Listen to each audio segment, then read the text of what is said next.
Welcome to our video on the 2000s and our topic, Weston Price, raw milk, Lyme disease, and the politics of food. So we got questions on all those topics. Our first, you've been talking and writing about Weston Price since the 1970s. Why did you put this in the title of the video about the last 10 years? It's in the last 10 years that information about Weston Price and raw milk has really just exploded. My books have been an influence, the work of the Weston Price Foundation, the raw milk revolution, really, which is taking place throughout America as hundreds of thousands of people are interested in raw milk and clamoring to get raw milk.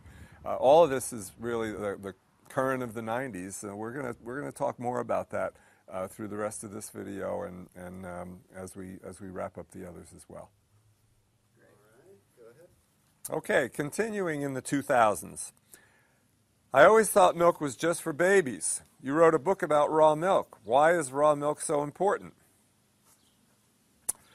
Raw milk is a way for people to get raw fat and raw protein. It's easy to get raw carbohydrates, vegetables, for example, fruit, vegetables. But raw fat and raw protein have unique and wonderful benefits. Most people aren't going to eat raw meat and raw eggs like I do, but raw milk is a pretty good idea for them. So raw milk can become a staple in the diet that provides nutrients that are unique to raw animal foods. Raw milk from healthy animals is safe, nutritious, healthy. As far as it being just for babies, not really.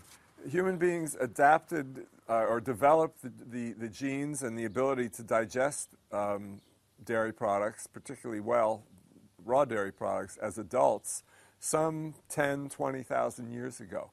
So it really became a natural part of the human diet for the people with that adaptation. And it makes for greater health in the people with that adaptation if they use those foods. You can certainly live without raw milk if you choose to eat a number of the other foods that I'm describing and that I describe in other places on the blog as an alternative. But no matter how well you're doing with a good diet that's grounded in all those animal foods, it becomes much more interesting if you include raw dairy products like raw butter, raw kefir or yogurt, raw milk itself, raw cream as part of the diet. So next question about the 2000s. What do you think is the link between politics and food?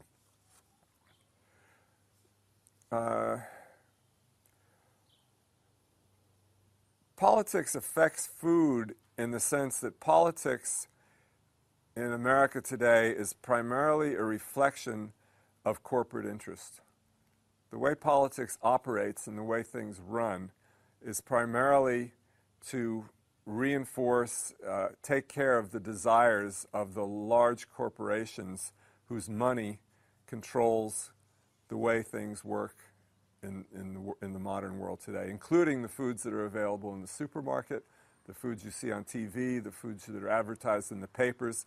So you basically, most of you, eat the way the corporations want you to eat. The corporations control the political agenda. The political agenda reflects the desire to sell foods that are very profitable for Wall Street and to hell with your health. That is the link between food and politics today. I couldn't say it any more clearly or more simply. Any questions about that? Well, actually, we didn't cover this in the 1990s when the co-ops and the health food stores, and basically the word organic itself became a corporate logo. So how is that affecting, the organic food movement and things like that? I would say that the organic food movement was largely co-opted by the corporations in the 1990s, and that continues today. So you have, on the one hand, you have greater availability of organic and natural foods, which is a good thing and a very good influence on a lot of people's health and on a lot of people's consciousness. On the other hand, it's been diluted and watered down, and it has not stopped the elimination of the small farmer. Although we have a resurgence of small farmers today, and interest in raw milk and naturally raised meats, but by and large the small farmer continues to be wiped out. We had 3.1 million small dairy farmers with an average of 8 cows each in 1946. We got 100,000 dairy farmers left with an average of 80 cows each, and the little people that sell raw milk to their neighbors are practically non-existent. So the corporatization has contributed to that, basically taking people off the farm and sending them into the cities to work in factories and offices. The story of modernization. And on that rather somber note, any other questions about the 2000s?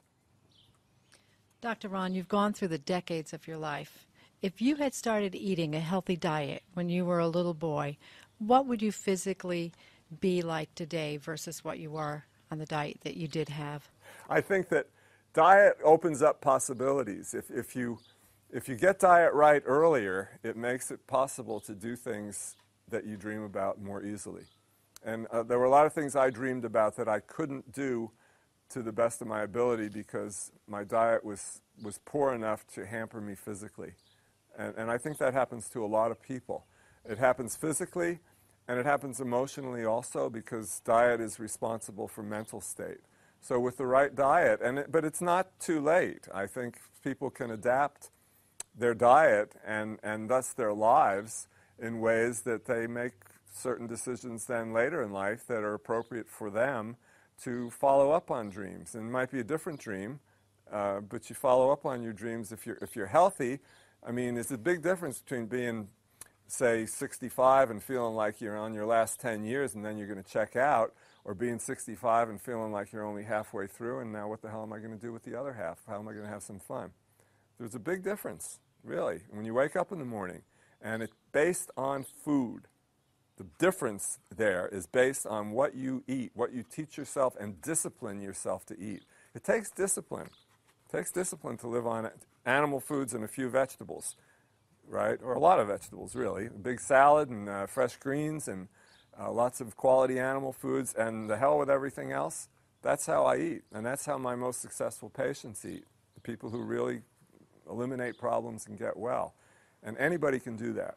Anybody can control what goes in their mouth. 100% every day, no matter where you are and what you're doing, you can control what goes into your mouth. The only other thing you can control is what comes out of your mouth. That's all you got control over in life, what you say and what you eat. Everything else, forget it. You're a victim of circumstance, fine. But if I can control what I eat and attempt to control what I say, I'm going to be happy. You didn't mention Lyme disease, even although it was in the title.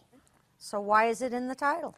It's in the title because I got Lyme disease in 2002 and have been dealing with it at one level or another ever since. I function pretty well, close to 100%, but I have a few symptoms here and there. I have a headache once a month or so, and I get a little low in energy 1 or 2 days a month. Lyme disease is tough, and it's there, but I find that by carefully controlling my diet and using supplements judiciously, I'm able to control it. And I've helped a number of other people with the problem as well.